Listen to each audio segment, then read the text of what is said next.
Setiap tahun, umat manusia memproduksi lebih dari 400 juta ton plastik, di mana 23 juta ton berakhir di lautan, membentuk pulau-pulau sampah raksasa seukuran negara.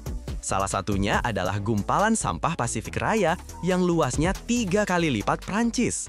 Bayangkan saja, ini bukan sekedar sampah, melainkan ancaman yang membunuh jutaan makhluk laut setiap tahun, dan pada tahun 2060, lautan akan tenggelam dalam 141 juta ton plastik. Tapi, percayakah Anda bahwa gumpalan ini sebenarnya tidak ada dalam bentuk yang kita bayangkan? Ini adalah perangkap tak terlihat yang menyembunyikan sebuah rahasia. Bagaimana seorang remaja biasa menemukan cara membersihkan lautan tanpa mesin, hanya dengan menggunakan kekuatan alam. Dan jika Anda menonton sampai akhir, Anda akan mengetahui tentang robot revolusioner yang memilah sampah lebih cepat dari kilat, dan tentang interseptor yang menghadang plastik di sungai dengan tenaga surya. Sebuah rahasia yang akan selamanya mengubah pandangan Anda tentang masa depan planet ini. Sektor pengelolaan limbah sedang mengalami revolusi teknologi berkat penerapan kecerdasan buatan dan robotika. Di pabrik daur ulang modern, lengan-lengan robotik yang dikendalikan oleh algoritma canggih memilah sampah dengan kecepatan dan ketepatan luar biasa. Sistem fisik komputer mengidentifikasi berbagai jenis material yang secara signifikan meningkatkan tingkat daur ulang. Di atas ban berjalan yang lebar, mengalir aliran padat dan kacau dari apa yang kita buang. Botol plastik, kotak kardus yang remuk, kaleng aluminium. Bagi mata manusia, ini hanyalah sampah, dan bagi pekerja, pekerjaan yang berat dan tidak aman. Dan di atas aliran ini, bagaikan pemburu yang tak kenal lelah, dia menunggu. Robot pemilah. Ini bukan android mirip manusia dari film fiksi ilmiah, melainkan manipulator industri berteknologi tinggi yang menyerupai lengan baja raksasa. Tapi semua keajaibannya ada di dalam. Matanya bukan sekadar kamera, melainkan sensor multispektral canggih yang melihat dunia dengan cara berbeda. Mereka dapat membedakan material berdasarkan cara mereka memantulkan cahaya dan menganalisis struktur kimianya dalam hitungan sepersekian detik. Jantung dan otak sistem ini adalah kecerdasan buatan. Sebelum bekerja, AI ini telah melalui pelatihan intensif. Ia diperlihatkan jutaan gambar berbagai jenis sampah hingga belajar mengenalinya tanpa kesalahan. Dengan begitu, robot belajar mengidentifikasi plastik PET yang digunakan untuk botol minuman, plastik yang lebih padat untuk jerrycan, kertas, kardus, serta berbagai jenis logam dan kaca. Dan inilah aksinya dimulai. Ban berjalan melaju. Kamera terus memindai aliran sampah. Kecerdasan buatan menganalisis gambar secara real-time. Target teridentifikasi, kaleng aluminium. Ia mengirim sinyal. Dan manipulator baja melakukan gerakan secepat kilat, hampir tak terlihat oleh mata. Sebuah penyedot pneumatik atau pencengkeram mekanis dengan lembut namun kuat mengambil kaleng itu dan dengan gerakan presisi melemparkannya ke dalam wadah yang sesuai.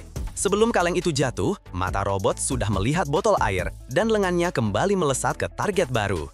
Kecepatannya, manusia tidak bisa menandinginya. Beberapa model mampu melakukan 100 manipulasi per menit. Itu lebih dari 1 gerakan per detik. Ketepatannya, robot tidak pernah lelah atau teralihkan. Efisiensi pemilahannya mencapai lebih dari 95%, yang secara signifikan meningkatkan kualitas bahan daur ulang.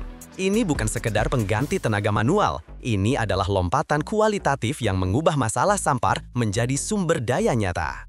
Material yang telah dipilah, tumpukan plastik keras, struktur logam besar, palet kayu, tergeletak dalam tumpukan terpisah. Mereka sudah dipilah, tetapi ukurannya masih terlalu besar. Di sini, pemain kelas berat industri daur ulang masuk ke arena. Sebuah mesin yang tugasnya adalah kekuatan brutal yang terkendali. Ini adalah mesin penghancur, shredder. Dari luar, ia terlihat seperti kotak baja raksasa, tetapi jantungnya adalah rotor masif dan berat yang dipenuhi barisan gigi atau palu baja yang sangat kuat dan dikeraskan. Tugasnya sederhana namun krusial, menghancurkan. Ketika material dimasukkan ke dalam mulut besarnya melalui ban berjalan, baik itu bemper mobil bekas atau setumpuk drum plastik, dimulailah pertunjukan kekuatan yang tak terbendung. Saat berputar, gigi-gigi rotor mencengkeram benda-benda, menariknya ke dalam, dan dengan raungan dan derit yang memekakan telinga, merobeknya menjadi serpihan. Plastik keras retak, logam bengkok dan sobek, kayu berubah menjadi serpihan. Proses ini adalah demonstrasi kekuatan fisik murni. Tapi, untuk apa penghancuran ini? Ini bukan perusakan tanpa tujuan, melainkan tahap persiapan kunci. Pertama, material yang dihancurkan menjadi seragam ukurannya, membuatnya jauh lebih mudah untuk diangkut dan diolah lebih lanjut. Kedua, ini adalah proses pembebasan. Mesin penghancur memecah objek kompleks menjadi komponen yang lebih sederhana, memudahkan pemisahan berbagai material satu sama lain. Dan yang terpenting, ia menciptakan bahan baku ideal untuk daur ulang lebih lanjut. Tumpukan potongan plastik kecil jauh lebih mudah dilebur di granulator daripada bemper utuh. Akumulasi plastik raksasa di lautan dunia, seperti gumpalan sampah Pasifik Raya, adalah salah satu masalah lingkungan paling mendesak. Omong-omong, percayakah Anda bahwa gumpalan ini tidak ada? Namun, berkat solusi rekayasa yang berani, muncul harapan untuk membersihkan lautan. Masalahnya begitu besar sehingga tampak tidak mungkin diselesaikan. Bagaimana cara membersihkan sesuatu yang seukuran beberapa negara? Sebagian besar orang hanya pasrah, tetapi tidak dengan remaja asal Belanda, Boyan Slat. Di kepalanya lahir sebuah ide yang berani, namun sekaligus sangat sederhana, yang tumbuh menjadi salah satu proyek lingkungan paling ambisius di zaman kita, The Ocean Cleanup. Prinsip proyek ini adalah bukan mengejar plastik, melainkan membiarkan lautan itu sendiri yang mengantarkan sampah ke dalam perangkap. Untuk ini, diciptakanlah penghalang raksasa berbentuk U. Yang paling menarik adalah cara sistem ini bergerak. Ia tidak memiliki mesin, ia hanyut secara pasif, terbawa oleh kekuatan yang sama yang menggerakkan plastik, angin, ombak, dan arus laut. Namun, berkat desainnya, sistem ini bergerak sedikit lebih cepat daripada plastik. Ini menciptakan perbedaan kecepatan yang kecil namun konstan. Penghalang ini, bagaikan seorang gembala raksasa, perlahan namun pasti mengumpulkan kawanan plastiknya di dalam lengkungan berbentuk U. Jalan menuju kesuksesan tidaklah mudah. Prototipa pertama hancur diterjang badai laut. Namun, setelah serangkaian uji coba dan kegagalan, sistem mulai bekerja secara efektif. Kini, secara berkala, kapal-kapal khusus mendekati penghalang yang sudah terisi untuk membongkar bertonton plastik yang terkumpul. Plastik ini, mulai dari jaring ikan tua hingga serpihan kecil, dibawa ke darat, di mana ia dipilah dan dikirim untuk didaur ulang melengkapi siklusnya.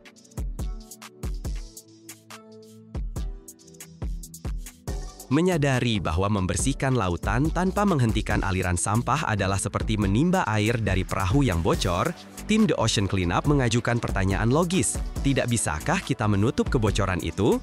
Penelitian menunjukkan bahwa sebagian besar plastik masuk ke lautan hanya melalui sejumlah kecil sungai paling tercemar di dunia. Maka lahirlah Interceptor, sebuah teknologi yang dirancang untuk mengatasi masalah di sumbernya. Ini adalah mesin yang menyerupai katamaran futuristik yang elegan, yang berlabuh di tengah sungai.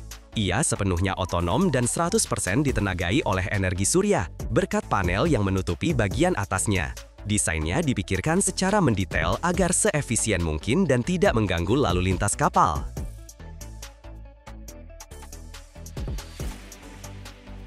Setiap tahun, lebih dari 500 juta ton kaca diproduksi di seluruh dunia. Tanpanya, tidak akan ada jendela, ponsel pintar, mobil, atau gedung pencakar langit. Namun, sedikit yang tahu bahwa jalan menuju transparansi sempurna ini tidak dimulai dari kaca, melainkan dari pasir panas yang dilebur dalam tungku pada suhu lebih dari 1.600 derajat Celcius. Ini bukan sekedar produksi, melainkan alkimia modern. Jutaan ton pasir berubah menjadi lautan kaca cair yang mengapung di atas timah cair untuk menciptakan permukaan yang sangat halus. Rahasia proses ini akan Anda ketahui di sini. Sebelum pasir panas menjadi jendela transparan, semuanya dimulai dari tambang. Bahan baku utama untuk kaca apung, float glass, adalah pasir kuarsa berkualitas tinggi. Pasir ini harus hampir murni sempurna, dengan kandungan silikon dioksida lebih dari 99,5%. Pasir seperti ini ditambang dari deposit khusus, biasanya jauh di bawah tanah. Salah satu yang paling berharga adalah pasir Ottawa dari Illinois. Putih pucat, halus seperti tepung, dan sangat murni. Tambang bekerja seperti sarang semut raksasa. Ekskavator menggali lapisan tanah, dan truk dam kelas 40 ton mengantarkan pasir ke unit penghancur. Kemudian dilakukan pengayakan kering. Pasir dibersihkan dari batu dan kotoran sekecil apapun. Selain pasir, ada beberapa komponen lain dalam komposisi kaca. Soda abu menurunkan suhu leleh. Bahan ini diangkut dari deposit garam, khususnya dari Wyoming, dalam karung 23 kg atau dalam jumlah besar. Batu kapur menstabilkan struktur. Bahan ini dipasok dari tambang batu dan dihancurkan hingga menjadi bubuk berdiameter kurang dari 1 mm. Komposisi ini juga mencakup dolomit, aluminium oksida, sendawa, dan limbah kaca yang disebut culet. Penggunaannya dapat mengurangi konsumsi energi untuk peleburan hingga 25%. Setelah pemurnian awal, semua komponen dicampur dalam proporsi yang tepat yang dijaga sebagai rahasia produksi. Sebuah mixer raksasa seukuran gedung 2 lantai menyiapkan adonan kaca. Campuran yang sudah jadi diangkut ke pabrik dengan truk, terkadang dengan kereta api, atau bahkan dengan tongkang. Suhu penyimpanan harus terkendali, tidak boleh ada kelembaban. Gudang ini menyerupai silo biji-bijian steril dengan kapasitas sekitar 560 meter kubik per unitnya. Selanjutnya, campuran secara otomatis dimasukkan ke dalam tungku peleburan kaca, di mana hanya dalam beberapa menit, semua yang kemarin masih berupa pasir dan debu akan berubah menjadi laukan kaca yang mendidih. Campuran tersebut tiba di jantung produksi, tungku peleburan kaca. Ini adalah gunung berapi industri sejati. Panjangnya lebih dari 60 meter dengan suhu hingga 1600 derajat Celcius di pusat peleburan. Bahan baku dimasukkan secara otomatis, beberapa ton per jam. Dalam 9 hingga 12 meter pertama tungku, terjadi peleburan.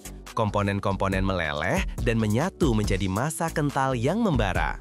Selanjutnya, zona homogenisasi. Massa diaduk dan dimatangkan hingga semua gelembung dan gumpalan hilang. Dan setelah itu, massa tersebut mengalir dengan tenang ke atas, logam. Disinilah keajaiban dimulai. Pada tahap kedua, massa masuk ke dalam bak berisi timah cair yang dipanaskan hingga 1100 derajat. Kaca benar-benar mengapung di atas logam, menyebar menjadi pita yang seragam. Berkat tegangan permukaan dan kerataan sempurna timah, terbentuklah permukaan yang sangat halus di kedua sisi, tanpa perlu dipoles, tanpa tekanan. Ketebalan dikontrol dengan cara ditarik. Roll khusus atau medan elektromagnetik meregangkan atau sebaliknya menekan pita kaca. Dengan cara ini, kaca dengan ketebalan dari 1,5 hingga 19 mm dapat dihasilkan.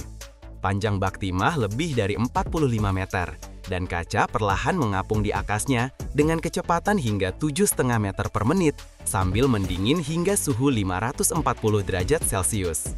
Ini adalah momen yang sangat kritis. Namun, bahkan pada tahap ini, kaca belum siap. Selanjutnya, zona anil. Pita kaca melewati terowongan panjang, di mana ia didinginkan beberapa derajat per menit untuk menghilangkan semua tegangan internal. Jika ini tidak dilakukan, kaca nantinya bisa retak dengan sendirinya. Permukaannya seperti permukaan es yang mulus tanpa goresan sedikit pun. Ukuran lembarannya mengesankan, lebar hingga 3 meter dan panjang lebih dari 9 meter. Dalam kondisi ini, kaca masuk ke zona pemotongan. Sebelum dipotong, sistem pemindaian komputer menganalisis seluruh permukaan, mencari retakan mikro, inklusi, dan tegangan. Setiap temuan berarti satu lembar kaca ditolak. Pemotongan tidak dilakukan secara mekanis. Kini digunakan laser atau pemotong roda, pisau mikro mirip dengan berlian, membuat goresan dan kemudian tekanan ringan mematahkan kaca tepat di sepanjang jalur tersebut. Terkadang, lembaran dipotong langsung sesuai pesanan. Misalnya, 60 x 90 cm untuk kaca bangunan atau seukuran layar untuk Tesla. Yang lain dibuat dalam format standar untuk gudang, di mana mereka disimpan secara vertikal di rak dengan bantalan karet. Setelah pemotongan, tahap kalibrasi. Lembaran diperiksa ketebalannya, geometrinya, dan kelurusan tepinya. Kamera beresolusi tinggi memindai setiap sentimeter. Laser menganalisis sudut. Tangan manusia hampir tidak terlibat di sini. Hanya pada tahap akhir, ketika pekerja dengan sarung tangan memberi label pada lembaran yang sempurna. Di dunia di mana kaca memiliki transparansi sempurna, penandaan adalah nama, paspor, dan tanda tangan pembuatnya dalam satu kesatuan. Di zona penandaan inilah setiap kaca diberi identitas, di mana, kapan, oleh siapa, dan untuk apa ia dibuat. Metode yang paling umum adalah ukiran laser. Laser khusus membakar titik-titik mikroskopis di permukaan, menciptakan tulisan buram yang tidak bisa dihapus. Ketebalan hurufnya kurang dari 2,5 mm. Tulisan ini tidak dapat dihilangkan tanpa merusak kaca. Itulah sebabnya sering digunakan sebagai kode anti perusakan.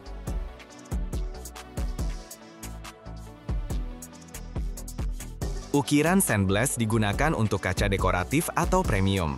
Melalui stensil, bahan abrasif disemprotkan ke kaca di bawah tekanan, membentuk tanda buram yang timbul. Ada juga penandaan dengan tinta keramik. Metode ini digunakan pada tahap sebelum pengerasan. Cat khusus diaplikasikan dengan metode cetak, kemudian dibakar pada suhu lebih dari 1100 derajat. Penandaan seperti ini berwarna, terlihat jelas dan sangat tahan lama, tidak luntur, tidak terhapus, dan tidak pudar. Penandaan bisa bersifat teknis maupun merek. Misalnya, di jendela rumah-rumah mewah, logo produsen seringkali dengan bangga dibiarkan terlihat.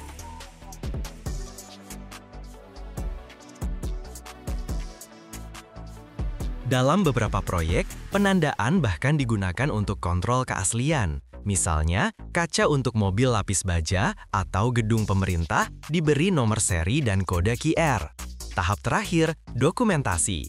Setiap lembar kaca mendapat catatan dalam sistem, seperti di rumah sakit, pasien apa, kapan lahir, apa saja sifatnya, dan kemana ia akan pergi. Ini penting karena kaca tidak selalu langsung dikirim. Beberapa batch disimpan selama berbulan-bulan hingga tiba waktunya.